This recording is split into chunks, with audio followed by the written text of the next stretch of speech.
ATM Azharul Islam সাহেবকে বেকসুর খালাস প্রদান করবেন। জামায়াত ইসলামীর সাবেক ভারপ্রাপ্ত সেক্রেটারি জেনারেল জনাব এটিএম আজহারুল ইসলামের আপিল মামলার শুনানি আজকে শেষ হলো। মাননীয় আদালত বাংলাদেশ সুপ্রিম কোর্টের ফুল বেঞ্চ 27শে মে এই মামলার রায় দেওয়ার জন্য দিন নির্ধারণ করেছেন। আমরা আমাদের সাবমিশনে যেটা বলেছি যে জনাব এটিএম আজহারুল ইসলাম সহ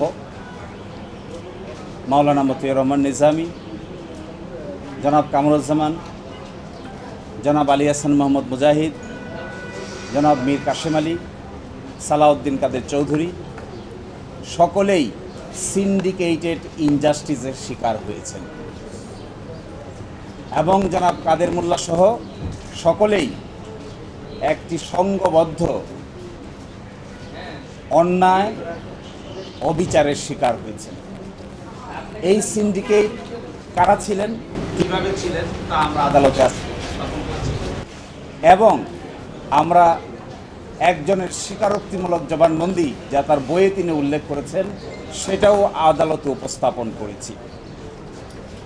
আমরা মনে করি এই রায়ের মাধ্যমে যদি আমাদের আপিলের ডিভিশন জনাব এটিএম আজহারুল ইসলাম সাহেবকে বেকসুর খালাস প্রদান করেন তাহলে জুডিশিয়াল কিলিংয়ের যে নমুনা এই দেশে প্রতিষ্ঠিত হয়েছিল এই কলঙ্ক থেকে আমাদের বিচার বিভাগ আংশিক হলেও মুক্ত হবেন এবং আমরা এক্সপেক্ট করি আমাদের দেশের সর্বোচ্চ আদালত আপিল বিভাগের পূর্ণাঙ্গ বেঞ্চ জনাব এটিএম আজহারুল ইসলাম সাহেবকে বেকসুর খালাস প্রদান করবেন ইনশাআল্লাহ।